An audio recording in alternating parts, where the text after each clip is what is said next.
Hi friends, നമ്മൾ SFMന്റെ revision series നമ്മൾ start ചെയ്യണം. നമ്മൾ ആദ്യം section D international financial management ടോപ്പിക്കാണ് ഡിസ്കസ് ചെയ്യുന്നത്. അതിൻ്റെ അകത്ത് കുറച്ച് തിയറി ഏരിയാസ് ആണ് ഫസ്റ്റ് ഡിസ്കസ് ചെയ്യുന്നത്. കാരണം കൂടുതൽ സ്റ്റുഡൻസ് നമ്മളോട് ചോദിക്കുന്നത് MCQ അതുപോലെ തന്നെ തിയറി ടോപ്പിക്കൊക്കെ ഏത് ഏരിയയിൽ നിന്നാണ് വരുന്നത്, അപ്പോൾ അതിനെക്കുറിച്ചൊന്ന് ഒരു റിവിഷൻ ക്ലാസ് കൊടുക്കുമെന്നാണ് ചോദിക്കുന്നത്. അപ്പോൾ അതുകൊണ്ട് തന്നെ 2022 സിലബസിൻ്റെ നമ്മൾ നോക്കുമ്പോൾ കഴിഞ്ഞ എക്സാമുകളിലൊക്കെ നോക്കുകയാണെങ്കിൽ മെയിനായിട്ട് നമുക്കൊരു 3 ക്വസ്റ്റ്യൻസ് ആണ് തിയറി ഉണ്ടാവാറ്.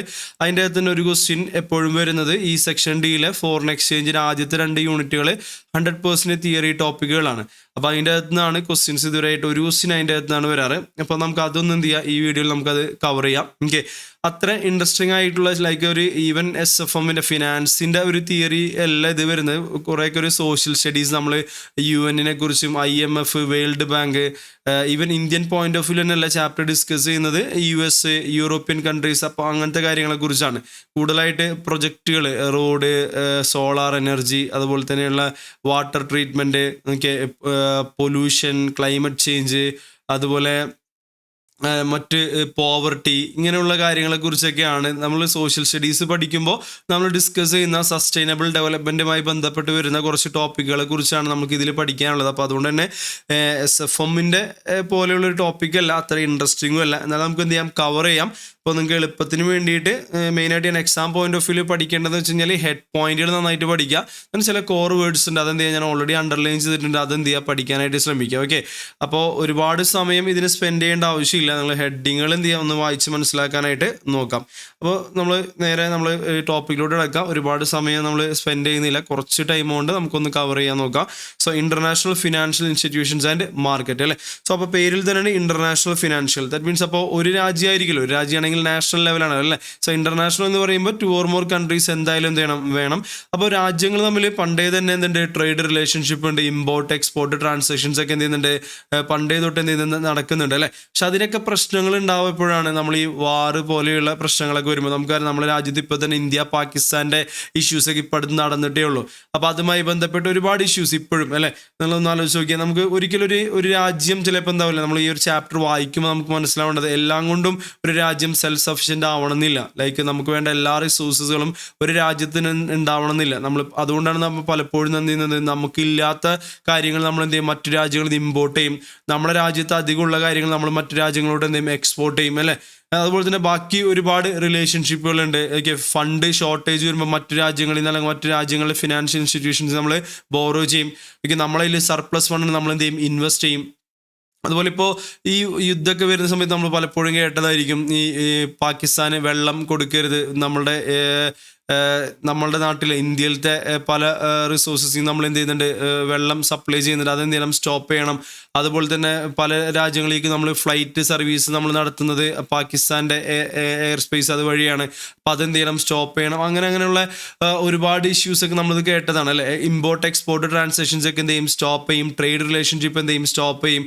ഈവൻ പാകിസ്ഥാനെ സപ്പോർട്ട് ചെയ്യുന്ന രാജ്യങ്ങൾ അല്ലേ, പാകിസ്ഥാനെ സപ്പോർട്ട് ചെയ്യുന്ന രാജ്യങ്ങളിൽ നിന്ന് ഇപ്പോൾ നമ്മൾ തുർക്കി അങ്ങനെയുള്ള രാജ്യങ്ങളിലെ ഇമ്പോർട്ട്, ഇപ്പോൾ ആപ്പിളൊക്കെ എന്ത് ചെയ്യുന്നത്, ഇമ്പോർട്ട് ചെയ്യുന്നത് മെയിനായിട്ട് തുർക്കി എന്നൊക്കെയാണ്. അതൊക്കെ എന്ത് ചെയ്യുക, സ്റ്റോപ്പ് ചെയ്തു. അപ്പോൾ ആ ട്രേഡ് റിലേഷൻഷിപ്പിനൊക്കെ ഭയങ്കരമായിട്ട് എന്ത് ചെയ്യും, എഫക്റ്റ് ചെയ്യും ഇങ്ങനെ ഈ യുദ്ധം പോലെയുള്ള കാര്യങ്ങളൊക്കെ. ഓക്കെ, അപ്പോൾ അതിൻ്റെ കാര്യങ്ങൾ ഇപ്പോഴും മാറിയില്ല നമ്മളെ രാജ്യം. അതും ഇപ്പോഴും എന്താ പറയുക, അതിൻ്റെ ബാക്കി കാര്യങ്ങൾ ഇപ്പോൾ ഫേസ് ചെയ്തുകൊണ്ടിരിക്കുകയാണ്. ഓക്കെ, പല യുദ്ധങ്ങൾ വന്നാൽ അങ്ങനെ. അപ്പോൾ ഇവിടെയും മെയിനായിട്ട് അതിൻ്റെ ഒരു ഭാഗമായിട്ട് തന്നെ 1944 അപ്പോൾ നമ്മൾ മെയിനായിട്ട് പഠിക്കാൻ പോകുന്നത് 2ാം ലോക മഹായുദ്ധത്തിന് ശേഷം ഒരുപാട് രാജ്യങ്ങൾ തമ്മിൽ പല രാജ്യങ്ങൾക്ക് വലിയ നഷ്ടങ്ങളുണ്ടായി. നമുക്കറിയാം, യുദ്ധം അവസാനം എന്താണ്, നഷ്ടങ്ങളാണ് ഉണ്ടാക്കുക.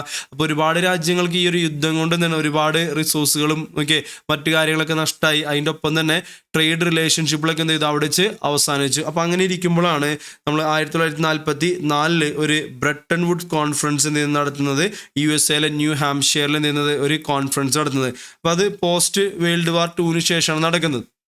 ഓക്കെ, അപ്പോൾ അതിൻ്റെ അകത്താണ് ഒരു ഇൻ്റർനാഷണലി രാജ്യങ്ങൾ തമ്മിൽ എന്താണ് ഒരു ഐക്യം, ഒരു കോപ്പറേഷനൊക്കെ ഉണ്ടായിരിക്കണം. അപ്പോൾ അതിന് വേണ്ടിയിട്ട് അവിടെ പ്രധാനമായിട്ടും 2 ഫിനാൻഷ്യൽ ഇൻസ്റ്റിറ്റ്യൂഷൻസ് ആണ് എന്ത് ചെയ്തത്, ആ ഒരു കോൺഫറൻസിൻ്റെ അകത്ത് എന്ത് ചെയ്തത്, ഇവർ ക്രിയേറ്റ് ചെയ്തത്. ഒന്ന് IMFും അതുപോലെ തന്നെ 2 വേൾഡ് ബാങ്കും. ഓക്കെ, നമുക്ക് ഈ ഒരു ഏരിയ നമുക്ക് ഫസ്റ്റത്തെ ഇതിൽ പറയുന്നത് വെച്ച് കഴിഞ്ഞാൽ ജസ്റ്റ് ഒരു ഇൻ്റർനാഷണൽ മോണിറ്ററി സിസ്റ്റത്തിനെ കുറിച്ചാണ് പറയുന്നത്. ദാറ്റ് മീൻസ് എക്സ്ചേഞ്ച് റേറ്റ് അല്ലേ. അപ്പോൾ ഇമ്പോർട്ട് എക്സ്പോർട്ട് കാര്യങ്ങളൊക്കെ ആകുമ്പോൾ എല്ലാ രാജ്യവും എന്തെല്ലാം സെയിം കറൻസി അല്ലേ യൂസ് ചെയ്യുന്നത്. അപ്പോൾ അതുകൊണ്ട് ഒരു എക്സ്ചേഞ്ച് റേറ്റും കാര്യങ്ങളൊക്കെ ഉണ്ടാവണം. പരസ്പരം കറൻസി കൈമാറ്റം ചെയ്യുമ്പോൾ തന്നെ ഒരു എക്സ്ചേഞ്ച് റേറ്റും അതുമായി ബന്ധപ്പെട്ട റൂൾസും കാര്യങ്ങളൊക്കെ ഉണ്ടായിരിക്കണം. അപ്പോൾ അതിനെ വിളിക്കുന്ന പേരാണ് ഇന്റർനാഷണൽ മോണിറ്ററി സിസ്റ്റം. ഓക്കെ, പിന്നീട് അടുത്ത് പറയുന്ന ടോപ്പിക് ഇന്റർനാഷണൽ ഫിനാൻഷ്യൽ ഇൻസ്റ്റിറ്റ്യൂഷൻ എന്ന് പറയുന്നത്.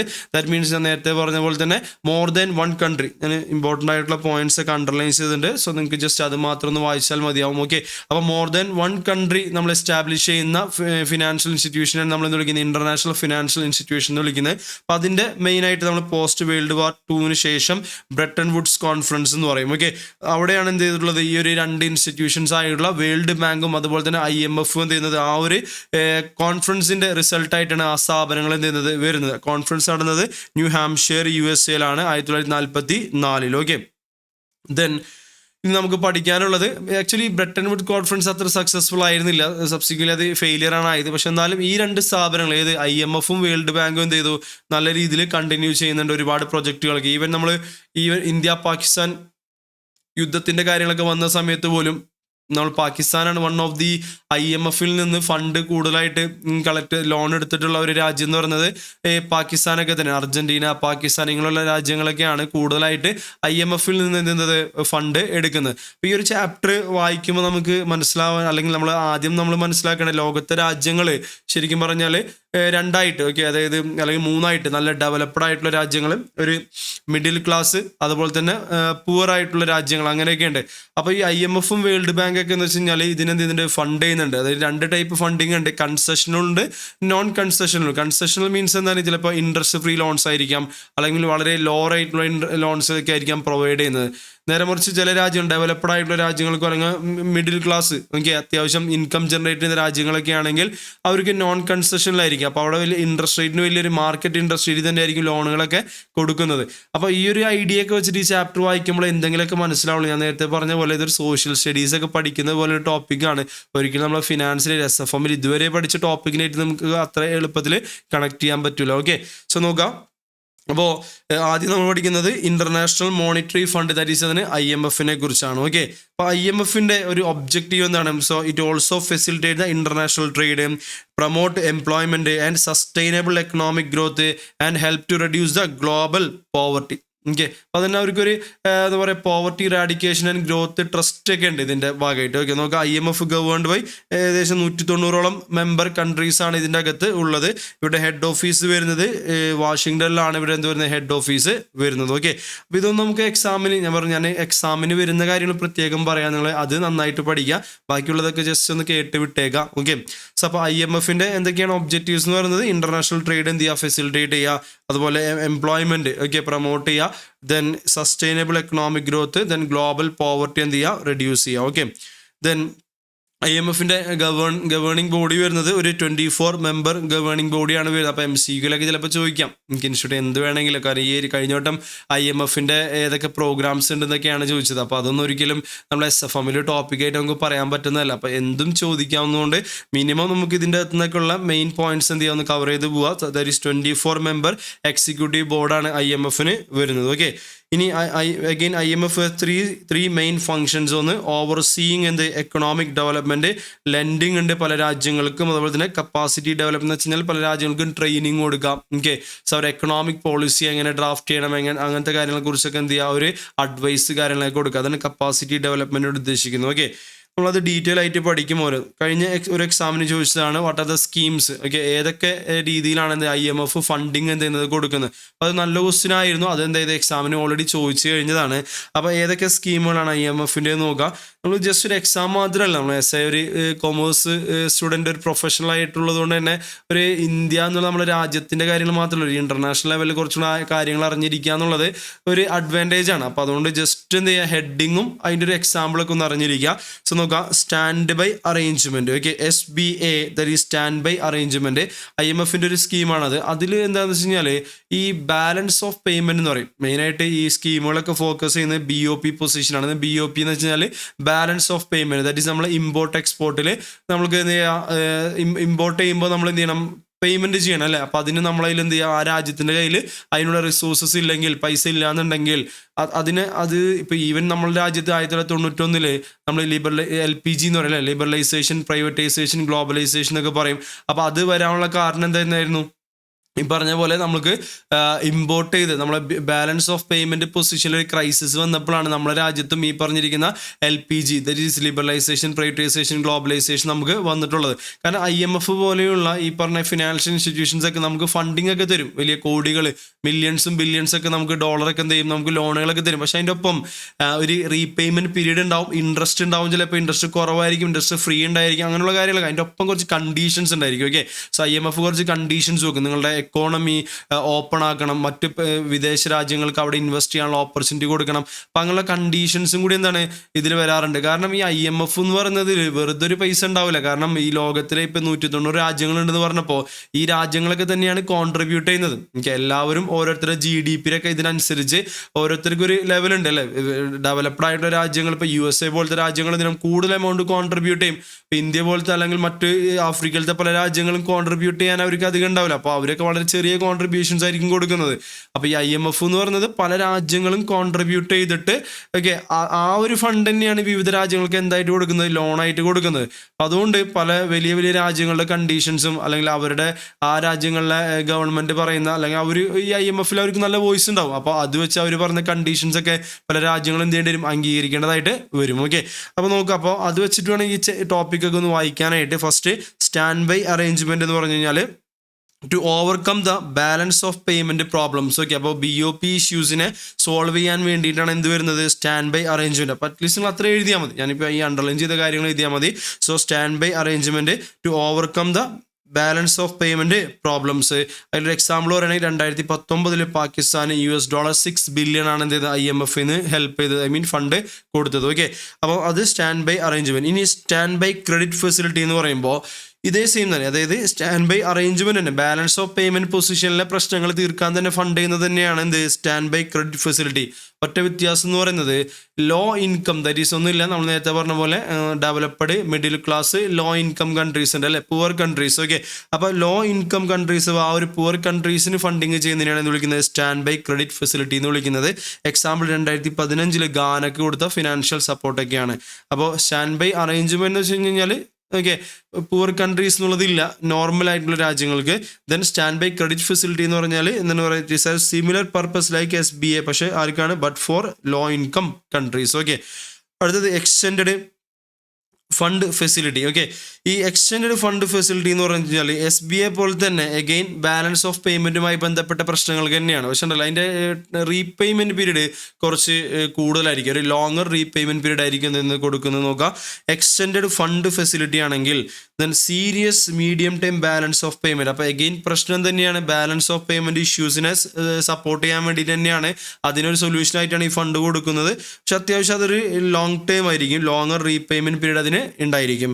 ദെൻ സെയിം സാധനം എക്സ്റ്റെൻഡ് ക്രെഡിറ്റ് ഫെസിലിറ്റി എന്ന് പറയുമ്പോൾ അഗെയിൻ ഈ പറഞ്ഞ പോലെ തന്നെ സീരിയസ് ആയിട്ടുള്ള ബാലൻസ് ഓഫ് പേയ്മെൻറ്റ് പ്രോബ്ലത്തിന്, പക്ഷേ ഇത് ആർക്കാണ് കൊടുക്കുന്നത്, ഒരു നീഡ് ഓഫ് ലോ ഇൻകം കൺട്രീസിന് വേണ്ടിയിട്ടാണ്. ഓക്കെ, സോ ലോ ഇൻകം കൺട്രീസിന് ഈ പറഞ്ഞ ബാലൻസ് ഓഫ് പേയ്മെൻറ്റിൻ്റെ ലോങ് ടൈം ലോൺസ് കൊടുക്കുമ്പോൾ അതിനെന്ത് വിളിക്കുന്നത്, എക്സ്റ്റെൻഡ് ക്രെഡിറ്റ് ഫെസിലിറ്റി എന്ന് വിളിക്കുന്നത്. അപ്പോൾ 4 ടോപ്പിക് ആയില്ല, അതൊക്കെയാണ് സ്റ്റാൻഡ് ബൈ അറേഞ്ച്മെൻറ്റ്, അതുപോലെ തന്നെ stand by credit. So stand by arrangement normal രീതിയിൽ, സ്റ്റാൻഡ് ബൈ ക്രെഡിറ്റ് എന്ന് പറയുമ്പോൾ എന്തായിരിക്കും, ലോ ഇൻകം.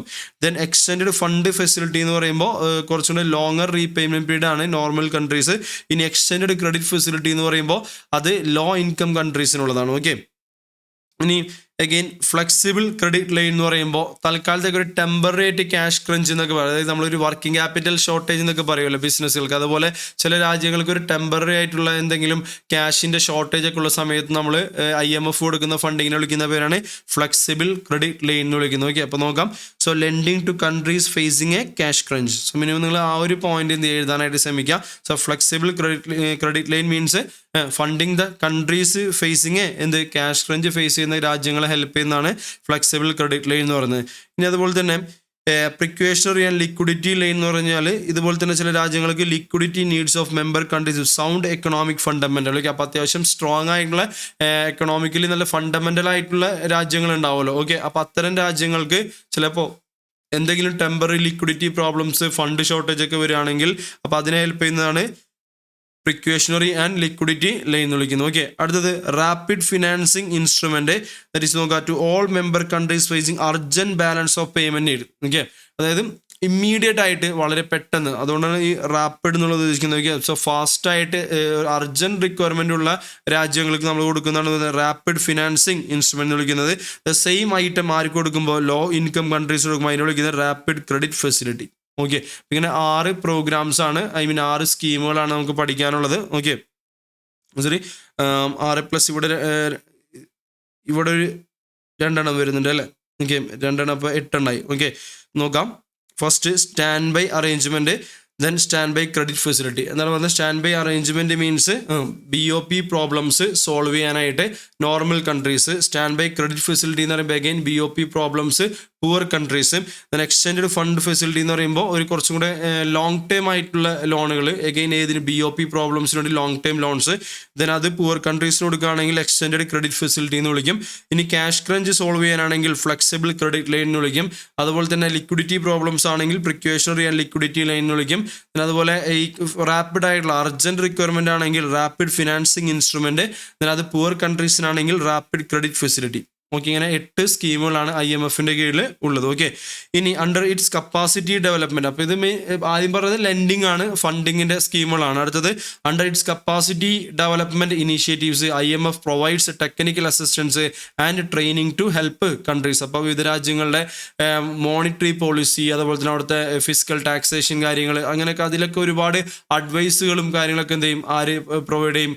IMF എന്ത് ചെയ്യും? അതിനുള്ള ട്രെയിനിങ്ങും മറ്റു കാര്യങ്ങളൊക്കെ പ്രൊവൈഡ് ചെയ്യും. ഓക്കെ, അപ്പോൾ അതിനോട് പറയുന്നത് സോ എഫക്റ്റീവ് എക്കണോമിക് ഇൻസ്റ്റിറ്റ്യൂഷൻസും കാര്യങ്ങളൊക്കെ ഒരു റൈറ്റ് പോളിസിയൊക്കെ ഇംപ്ലിമെൻറ്റ് ചെയ്യാൻ വേണ്ടിയിട്ട് നമ്മൾ അതിന് ട്രെയിനിങ്ങും മറ്റ് അഡ്വൈസൊക്കെ കൊടുക്കുന്നത് വിളിക്കുന്ന പേരാണ് കപ്പാസിറ്റി ഡെവലപ്മെൻറ്റ് ഇനീഷ്യേറ്റീവ്സ് വിളിക്കുന്നത്. ഓക്കെ, അപ്പോൾ അതാണ് IMFുമായി ബന്ധപ്പെട്ട് അതൊരു എക്സാമിന് ചോദിച്ചതാണ്. ഓക്കെ, അപ്പോൾ ഈവൻ നമ്മുടെ ഞാൻ നേരത്തെ പറഞ്ഞില്ല SFMനായിട്ട് നമ്മൾ ഇതുവരെ പഠിച്ച ടോപ്പിക്കുമായിട്ട് അത്ര ബന്ധമുള്ളതല്ല, പക്ഷെ എന്നാലും നമ്മൾ എന്ത് ചെയ്യുക, അറിഞ്ഞിരിക്കുക, അറ്റ്ലീസ്റ്റ് ഹെഡിങ്ങുകളിൽ എന്ത് ചെയ്യുക, പഠിക്കാനായിട്ട് ശ്രമിക്കുക. ഓക്കെ, അടുത്ത world bank group. Okay, so world bank actually ഒരു 5 ഇൻസ്റ്റിറ്റ്യൂഷൻസ്, അതാണ് വേൾഡ് ബാങ്ക് ഗ്രൂപ്പ് എന്ന് പറയുന്നത്.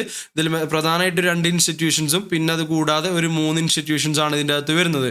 അപ്പോൾ ജസ്റ്റ് ഒരു ഹെഡിങ് പറ്റുമെങ്കിൽ എന്ത് ചെയ്യുക, പഠിച്ചിരിക്കാം. ഓക്കെ, നോക്കാം. World bank is made up of 2 unique development institutions. അപ്പോൾ പ്രധാനമായിട്ടുള്ള 2 കൂടാതെ ഒരു 3 കൂടെ ഉണ്ട്, 3 more ഇൻസ്റ്റിറ്റ്യൂഷൻസ്. അപ്പോൾ ടോട്ടൽ 5. അപ്പോൾ ആദ്യത്തെ ഏതാണെന്ന് നോക്കാം. ആദ്യത്തെ the international bank for reconstruction and development. Okay, it lends to government of middle income, നമ്മൾ പറയാം മിഡിൽ ക്ലാസ്. ഓക്കെ, അതുപോലെ തന്നെ ലോ ക്ലാസ്. ഓക്കെ, നമ്മൾ ഡെവലപ്ഡ് രാജ്യങ്ങളുണ്ട്, മിഡിൽ ക്ലാസ് രാജ്യങ്ങളുണ്ട്, ലോ ക്ലാസ് ലോവർ ഇൻകം രാജ്യങ്ങളുണ്ട്. ഓക്കെ, അപ്പോൾ ഈ international bank for reconstruction and development അവർ ചെയ്യുന്ന ആക്ടിവിറ്റീസ് എന്താണെങ്കിൽ ആർക്ക്, ഗവൺമെന്റ് ഓഫ് ഏത് മിഡിൽ ഇൻകം, അതുപോലെ തന്നെ അത്യാവശ്യം ക്രെഡിറ്റ് വർത്തി ആയിട്ടുള്ള, അതായത് റീപേയ്മെന്റ് ഒക്കെ ഉറപ്പുള്ള ലോ ഇൻകം കൺട്രീസിന് എന്ത് ചെയ്യുക, ഫിനാൻസ് ചെയ്യുന്നതാണ് ഏത് bank, international bank for reconstruction and development. Okay, രണ്ടാമത്തെ ഇൻസ്റ്റിറ്റ്യൂഷനാണ് ഇന്റർനാഷണൽ ഡെവലപ്മെന്റ് അസോസിയേഷൻ IDA. ഇവരെന്ന് പറഞ്ഞാൽ ഈ ലോ ഇൻകം കൺട്രീസ്, അതായത് അണ്ടർ ഡെവലപ്ഡ് ആയിട്ടുള്ള വളരെ പാവപ്പെട്ട രാജ്യങ്ങൾക്ക് എന്ത് ചെയ്യുക, ഫിനാൻസിങ് ചെയ്യുന്നതാണ് ആര്, ദാറ്റ് ഈസ് നമ്മുടെ ഇന്റർനാഷണൽ ഡെവലപ്മെന്റ് അസോസിയേഷൻ എന്ന് പറയുന്നത്. പക്ഷെ അവർ ലോൺ കൊടുക്കുമ്പോൾ എങ്ങനെയായിരിക്കും, ഇൻട്രസ്റ്റ് ഫ്രീ ലോൺസ് ആയിരിക്കും. ഓക്കെ, അപ്പോൾ ഞാൻ നേരത്തെ പറഞ്ഞു ഇവരൊക്കെ ഫിനാൻസ്, ഇപ്പോൾ IMF ആയിക്കോട്ടെ വേൾഡ് ബാങ്ക് ആയിക്കോട്ടെ, ഇവരൊക്കെ ഫിനാൻസിങ് 2 ടൈപ്പിലാണ്, കൺസെഷണലും അതുപോലെ തന്നെ നോൺ കൺസെഷണലും. ഓക്കെ, കൺസെഷണൽ മീൻസ് ചിലപ്പോൾ ഇൻട്രസ്റ്റ് ഫ്രീ ആയിരിക്കാം, അല്ലെങ്കിൽ വളരെ ചെറിയ ഇൻട്രസ്റ്റിനായിരിക്കാം. ഓക്കെ, നേരെ മറിച്ച് നോൺ കൺസെഷൻ എന്ന് പറയുമ്പോൾ മാർക്കറ്റ് ഇൻട്രസ്റ്റ് റേറ്റിലായിരിക്കാം എന്ത് ചെയ്യുന്നത്, ലോൺസ് പ്രൊവൈഡ് ചെയ്യുന്നത്. ഓക്കെ, അപ്പോൾ നോക്കാം. ഇതിൽ ഇന്റർനാഷണൽ ബാങ്ക് ഫോർ റീകൺസ്ട്രക്ഷൻ മെയിനായിട്ട് മിഡിൽ ക്ലാസ്, അതുപോലെ തന്നെ അത്യാവശ്യം റീപേയ്മെന്റ് കപ്പാസിറ്റി ഉള്ള രാജ്യങ്ങളാണ്. അപ്പോൾ അതുകൊണ്ട് തന്നെ അവിടെ ഇൻട്രസ്റ്റ് ഉണ്ടായിരിക്കും. ഓക്കെ, നേരെ മറിച്ച് international development association interest free loans ആണ് പൊതുവെ കൊടുക്കുന്നത്, അതായത് കൺസെഷണൽ സ്കീമാണ്. അപ്പോൾ അത് ആർക്കായിരിക്കും കൊടുക്കുന്നുണ്ടാവുക, ലോ ഇൻകം കൺട്രീസ് അഥവാ പൂറസ്റ്റ് കൺട്രീസിനായിരിക്കും കൊടുക്കുന്നുണ്ടാവുക അല്ലേ. ദെൻ കൂടാതെ ഈ 2 ഇൻസ്റ്റിറ്റ്യൂഷൻസ് ഏതൊക്കെ, നമ്മുടെ റീകൺസ്ട്രക്ഷൻ ഡെവലപ്മെന്റ് ബാങ്ക് കൂടാതെ, അതുപോലെ തന്നെ ഇന്റർനാഷണൽ ഡെവലപ്മെന്റ് അസോസിയേഷൻ കൂടാതെ ഒരു 3 ഇൻസ്റ്റിറ്റ്യൂഷൻ കൂടെ ഉണ്ട്. ഒന്നാമത്തത് the international finance corporation. Okay, international finance corporation. അപ്പോൾ അവർ മെയിനായിട്ട് ഫോക്കസ് ചെയ്യുന്നത് പല രാജ്യങ്ങളുടെയും പ്രൈവറ്റ് സെക്ടറിനെയാണ്. ഓക്കെ, പ്രൈവറ്റ് സെക്ടർ എന്റർപ്രൈസസിനെയാണ് നോക്കുന്നത്. That is international finance corporation is focused on the exclusively on the private sector. Okay, so അത് ഈ ഡെവലപ്പിംഗ് രാജ്യങ്ങളിലാണ്. അതായത് ഒരു എക്സാമ്പിൾ പറയുകയാണെങ്കിൽ നമ്മുടെ എംകോപ്പ എന്ന് പറയുന്ന ഒരു കമ്പനിക്ക് എന്തിനും ഫണ്ടിങ് ചെയ്തതാണ്. ദാറ്റ് ഈസ് എന്തിനാണ്, സോളാർ എനർജിക്കും അതുപോലെ തന്നെ ഡിജിറ്റൽ ഫിനാൻഷ്യൽ സർവീസസിന് വേണ്ടിയിട്ട്. അത് കെനിയയിലുള്ളൊരു കമ്പനിയാണ്. ഓക്കെ, അപ്പോൾ കെനിയയിലൊരു കമ്പനിക്ക് ഈ ഒരു ബാങ്കാണ് എന്ത് ചെയ്തത്, ഇന്റർനാഷണൽ ഫിനാൻസ് കോർപ്പറേഷൻ ആണ് ഈ കമ്പനിക്ക് എന്ത് കൊടുത്തുള്ളത്, ഫിനാൻസിങ് ചെയ്തിട്ടുള്ളത്. അപ്പോൾ ഇവർ മെയിനായിട്ട് ഫോക്കസ് വരുന്നത് പ്രൈവറ്റ് സെക്ടറിലാണ്. എങ്ങനത്തെ പ്രൊജക്റ്റുകൾ ദാറ്റ് ഈസ് നമ്മൾ സസ്റ്റൈനബിൾ ഗ്രോത്തുമായി ബന്ധപ്പെട്ട ലൈക്ക് സോളാർ എനർജി, അതുപോലെ തന്നെ ഡിജിറ്റൽ ഫിനാൻഷ്യൽ സർവീസസ്, ഇത്തരം മേഖലകൾക്കാണ് എന്ത് ഫണ്ടിങ് ചെയ്തിട്ടുള്ളത്. ഓക്കെ, അതുപോലെ അടുത്ത് നോക്കുകയാണെങ്കിൽ multilateral investment guarantee agency. Okay, അപ്പോൾ ഇവർ മെയിനായിട്ട് നോക്കുന്നത് വെച്ച് കഴിഞ്ഞാൽ ഈ ഫോറിനിൽ ഇൻവെസ്റ്റ്മെൻറ്റ് ചെയ്യുമ്പോൾ നമ്മൾ മെയിൻ പേടി എന്ന് പറയുന്നത് വെച്ച് കഴിഞ്ഞാൽ ഈ പൊളിറ്റിക്കൽ റിസ്ക് ഒക്കെ വരുമല്ലോ. ഇപ്പോൾ രാജ്യങ്ങൾ നമ്മളിപ്പോൾ ഇറാൻ, ഇറാഖ് ഇങ്ങനെയുള്ള യുദ്ധങ്ങൾ, കണ്ടിന്യൂസ് ആയിട്ട് യുദ്ധങ്ങളും പ്രശ്നങ്ങളൊക്കെ വരുമ്പോൾ നമ്മൾ ഈ ഇൻവെസ്റ്റ് ചെയ്ത പൈസ മുഴുവൻ എന്താവും നമുക്ക് കിട്ടാതാവും. ഓക്കെ, അപ്പോൾ ആ രാജ്യങ്ങളിൽ ഇത്രയും പ്രശ്നം നടക്കുമ്പോൾ നമുക്ക് ആ ബിസിനസ് കണ്ടിന്യൂ ചെയ്യാൻ പറ്റില്ല. നമ്മുടെ അസറ്റ്സ് ഒക്കെ ചിലപ്പോൾ എന്ത് ചെയ്യും നമുക്ക് റിക്കവർ ചെയ്യാനൊക്കെ ഭയങ്കര ബുദ്ധിമുട്ടായിരിക്കും. അപ്പോൾ അത്തരം കേസുകൾ നമ്മൾ എന്ത് ചെയ്യും, നമ്മൾ ഇൻഷുറൻസ് എന്ത് ചെയ്യും കൊടുക്കുന്ന ഒരു ഏജൻസിയാണിത്. ഓക്കെ, ലൈക്ക് നമ്മുടെ രാജ്യത്ത് ഇപ്പോൾ ബാങ്ക് നമ്മളൊക്കെ തന്നെ ബാങ്കിൽ ഡെപ്പോസിറ്റ് ചെയ്യുമ്പോൾ നമ്മൾ ഉണ്ടാവും ക്രെഡിറ്റ് ഗ്യാരണ്ടി കോർപ്പറേഷൻ കാര്യങ്ങളൊക്കെ ഉണ്ടല്ലോ. അതുപോലെ തന്നെയുള്ള ഒരു ഇൻസ്റ്റിറ്റ്യൂഷനാണ് ആര് ഈ പറഞ്ഞിട്ടുള്ള മിഗ എന്ന് പറയുന്നത്, multi lateral investment guarantee agency. Okay, അപ്പോൾ അവർ പ്രൊമോട്ട് ചെയ്യുന്നത് വെച്ച് കഴിഞ്ഞാൽ അവർ പറയുകയാണ് നിങ്ങൾ എന്ത് ചെയ്യുക ഫോറിൻ ഡയറക്റ്റ് ഇൻവെസ്റ്റ്മെന്റ് ചെയ്യുക, വേറെ രാജ്യങ്ങളിലോട്ട് എന്ത് ചെയ്യുക ഇൻവെസ്റ്റ് ചെയ്യുക.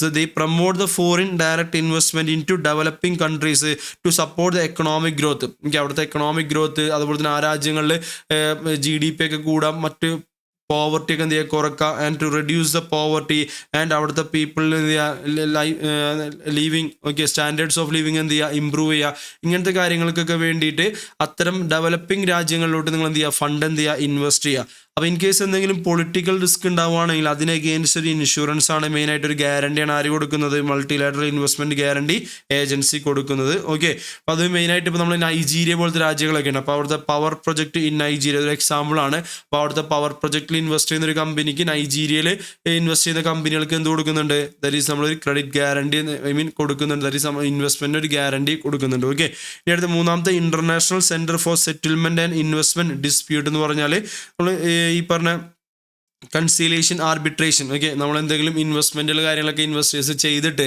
പിന്നീട് ആ രാജ്യങ്ങളിൽ എന്തെങ്കിലും ഇഷ്യൂസ് ഉണ്ടാകുമ്പോൾ നമുക്കൊരു ഇടനിലക്കാരും കാര്യങ്ങളൊക്കെ അവിടുത്തെ രാജ്യത്തിൻ്റെ കോടതി നിയമങ്ങൾ മുഖാന്തരം പോവാതെ ഇൻ്റർനാഷണൽ സെറ്റപ്പിൽ എന്ത് ചെയ്യുക നമുക്ക് ഒരു തർക്കങ്ങൾക്കൊരു എന്തെങ്കിലും പരിഹാരം കാണാനുള്ള ഒരു കോടതി അല്ലാത്ത നമ്മൾ ഓരോ രാജ്യങ്ങളിൽ പ്രശ്നങ്ങൾ ഉണ്ടാകുമ്പോൾ അതാതിരായിട്ട് കോടതിയാണ് അല്ലേ.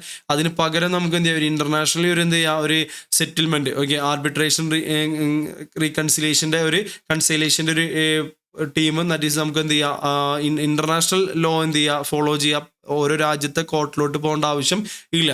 അപ്പോൾ നമുക്ക് കുറച്ചും കൂടെ സേഫ്റ്റി എന്താണ് പ്രൊവൈഡ് ചെയ്യുകയാണ് ഇൻവെസ്റ്റേഴ്സിന് ഒരു ഗ്യാരണ്ടി എന്താണ് കൊടുക്കുകയാണ് നോക്കാം.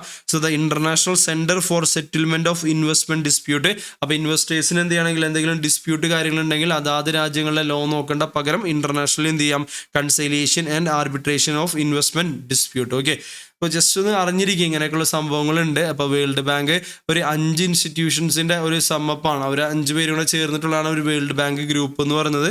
ആരൊക്കെയായിരുന്നു ആദ്യത്തെ മെയിൻ ആയിട്ടുള്ളൊരു international bank for reconstruction and development, അടുത്ത ഇന്റർനാഷണൽ ഡെവലപ്മെന്റ് അസോസിയേഷൻ. ഓക്കെ, ഇതിന് കൂടാതെ ഒരു 3 പേര് ഇന്റർനാഷണൽ ഫിനാൻസ് കോർപ്പറേഷനും, അതുപോലെ തന്നെ multilateral investment guarantee agency, international centre for settlement of investment dispute. Okay, so ഈ 5 പേര് ചേർന്നിട്ടാണ് അവിടെ വരുന്നത്.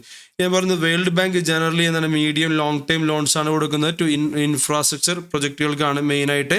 അതുപോലെ തന്നെ രാജ്യങ്ങളുടെ BOP പ്രോബ്ലംസിനെ സോൾവ് ചെയ്യാനും ലെൻഡിങ് എന്ത് ചെയ്യാറുണ്ട്. ഇനി what are the major initiatives of world bank. World ബാങ്കിൻ്റെ മേജർ ഇനീഷ്യേറ്റീവ്സ് ഏതൊക്കെയാണ്? ഇതൊരു എക്സാമിന് ചോദിച്ചിരുന്നു. 4 മാർക്കിൻ്റെ ഒരു ക്വസ്റ്റ്യൻ ആയിട്ട് 4-5 മാർക്കിൻ്റെ ഒരു ക്വസ്റ്റ്യൻ ആയിട്ട് ചോദിച്ചിരുന്നു. അപ്പോൾ വേൾഡ് ബാങ്കിൻ്റെ മേജർ ഇനീഷ്യേറ്റീവ്സ് എന്താണ്? ഒന്ന് പോവർട്ടി റിഡക്ഷൻ. ഓക്കെ, സോ ഈ പുവറസ്റ്റ് ആയിട്ടുള്ള കൺട്രീസിൽ എന്ത് ചെയ്യുക പോവർട്ടി ഇറാഡിക്കേഷൻ, പോവർട്ടി എന്ത് ചെയ്യുക റെഡ്യൂസ് ചെയ്യുക. അതാണ് വേൾഡ് ബാങ്കിൻ്റെ ഒരു ഒബ്ജക്റ്റീവ് എന്ന് പറഞ്ഞു കഴിഞ്ഞാൽ അതിനായിട്ടുള്ള ഫണ്ടിങ്ങുകളും മറ്റ് പ്രൊജക്റ്റുകളൊക്കെ എന്ത് ചെയ്യുക ഇംപ്ലിമെൻറ്റ് ചെയ്യുക. രണ്ടാമത്തെ ഗ്ലോബൽ പാർട്ണർഷിപ്പ് വിത്ത് നമ്മൾ കോവിഡിൻ്റെ ഒക്കെ സമയത്ത് വേൾഡ് ഹെൽത്ത് ഓർഗനൈസേഷൻ ഒക്കെ ഉണ്ടാവും അല്ലേ. സോ വേൾഡ് ഹെൽത്ത് ഓർഗനൈസേഷനുമായി സഹകരിച്ചുകൊണ്ട് എന്ത് ചെയ്യുക ഈ ഹെൽത്ത് സെക്ടറിൽ എന്ത് ചെയ്യുക ഗ്ലോബൽ പാർട്ണർഷിപ്പ് എന്ത് ചെയ്യാം സ്റ്റാർട്ട് ചെയ്യുക അല്ലെങ്കിൽ അത് ഇംപ്ലിമെൻറ്റ് ചെയ്യാം. മൂന്നാമത്തെ protect from the adversities of climate change. Okay, അപ്പോൾ ഈ ഒരു ക്ലൈമറ്റ് ചേഞ്ചുമായി ബന്ധപ്പെട്ട ഇഷ്യൂസ് ഈ എയർ ക്വാളിറ്റി അല്ലേ നമുക്കറിയാം നമ്മുടെ രാജ്യത്തിൻ്റെ ഡൽഹി പോലത്തെ സ്ഥലങ്ങളിൽ ഈവൻ കസാക്കിസ്ഥാനിലൊക്കെ ചില സ്ഥലങ്ങളിലൊക്കെ വളരെ എന്താ പറയുക എയർ ക്വാളിറ്റി വളരെ കുറവാണ്. ഓക്കെ, ലോകത്തിൽ തന്നെ 3ാമത്തെ പൊല്യൂട്ടഡ് ആയിട്ടുള്ള സ്ഥലങ്ങളൊക്കെയാണ് ഈ പറഞ്ഞ കസാക്കിസ്ഥാനിലെ 1-2 സിറ്റീസൊക്കെ വളരെ സിവിയർ ആയിട്ടുള്ള ക്ലൈമറ്റ് ചേഞ്ച് ഇഷ്യൂസൊക്കെ ഇങ്ങനെ ഫേസ് ചെയ്യുന്ന കുറച്ച് സ്ഥലങ്ങളാണ്. അപ്പോൾ അതുമായി ബന്ധപ്പെട്ടുള്ള എന്ത് ചെയ്യുക പ്രൊജക്റ്റുകൾ അത് ക്ലീൻ ചെയ്യാനും അല്ലെങ്കിൽ അതിൽ അത്തരം ഇഷ്യൂസൊക്കെ ഒഴിവാക്കാനുള്ള കാര്യങ്ങളിലോട്ട് എന്ത് ചെയ്യുക ഇൻവെസ്റ്റ് ചെയ്യുക. അതുമായി ബന്ധപ്പെട്ട പ്രൊജക്റ്റുകളൊക്കെ എന്ത് ചെയ്യുക പൊല്യൂഷൻ കുറക്കാനും അങ്ങനത്തെ കാര്യങ്ങൾക്കൊക്കെ വേണ്ടി ചെയ്യുക. അപ്പോൾ അതാണ് നമ്മൾ protect from the adversities of climate change. Then food security എന്ത് ചെയ്യുക ഉറപ്പുവരുത്തുക. ഒരുപാട് രാജ്യങ്ങളിൽ എന്ത് ചെയ്യുക ഫുഡിൻ്റെ അവൈലബിലിറ്റി കുറവും ഭക്ഷ്യക്ഷാമം കാര്യങ്ങളൊക്കെ നമുക്ക് കേട്ടിട്ടുണ്ടായിരിക്കും. അപ്പോൾ ആഫ്രിക്കൻ കൺട്രീസിലും കാര്യങ്ങളൊക്കെ അപ്പോൾ അവർക്ക് എന്ത് ചെയ്യുക ഫുഡ് എന്ത് ചെയ്യുക ഉറപ്പുവരുത്തുക. നമ്മൾ UN ബന്ധപ്പെട്ടൊക്കെ അങ്ങനെ കേട്ടിട്ടുണ്ടായിരിക്കും അല്ലേ. ദെൻ ക്ലീൻ എയർ ഇനീഷ്യേറ്റീവ് നേരത്തെ പറഞ്ഞ പോലെ തന്നെ നമ്മുടെ എയർ ക്വാളിറ്റി പൊല്യൂഷൻ റിലേറ്റഡ് ആയിട്ടുള്ള കാര്യങ്ങളൊക്കെ എന്ത് ചെയ്യുക അത്തരം സിറ്റുവേഷൻസും അതുമായി ബന്ധപ്പെട്ട ഹെൽത്ത് ഇഷ്യൂസൊക്കെ എന്ത് ചെയ്യുക ഒഴിവാക്കാനായിട്ട്. അതേപോലെ ഓപ്പൺ ഡാറ്റ ഇനീഷ്യേറ്റീവ്സ് എന്ന് വെച്ച് കഴിഞ്ഞാൽ വേൾഡ് ബാങ്ക് ഒരുപാട് ഡാറ്റ കളക്ട് ചെയ്യുന്നുണ്ട്, അത് പ്രോസസ്സ് ചെയ്യുന്നുണ്ട്, ഒരുപാട് റിപ്പോർട്ടുകൾ ജനറേറ്റ് ചെയ്യുന്നുണ്ട്. അതിനനുസരിച്ച് നിന്നുണ്ട് നമ്മൾ UN സഹകരിച്ചുകൊണ്ടൊക്കെ തന്നെ ഒരുപാട് ഡാറ്റ അല്ലേ. ഇപ്പോൾ നമ്മൾ ഹാപ്പിനെസ് ഇൻഡെക്സ് അങ്ങനെയൊക്കെ ഒരുപാട് ലോകത്തിലെ GDP-യിൽ എത്രാമത്തെ, ഇപ്പോൾ ഇന്ത്യ എത്രാമത്തതാണ്, ഓരോ രാജ്യങ്ങൾ ഏത് സ്ഥാനത്താണ് നിൽക്കുന്നത്, ഇങ്ങനെയുള്ള ഡാറ്റ കളക്ഷനും കാര്യങ്ങളൊക്കെ ചെയ്യുന്നുണ്ട്. കൂടാതെ അവർക്കൊരു ഡിജിറ്റൽ ലൈബ്രറി ഉണ്ട്, ദാറ്റ് ഈസ് ആണ് ഓപ്പൺ നോളജ് റെപ്പോസിറ്ററി എന്ന് പറയുന്നത്. അപ്പോൾ അവരുടെ റിസർച്ചുകളുടെയൊക്കെ റിപ്പോർട്ട് അത് പബ്ലിക്കലി അവൈലബിൾ ആണ്.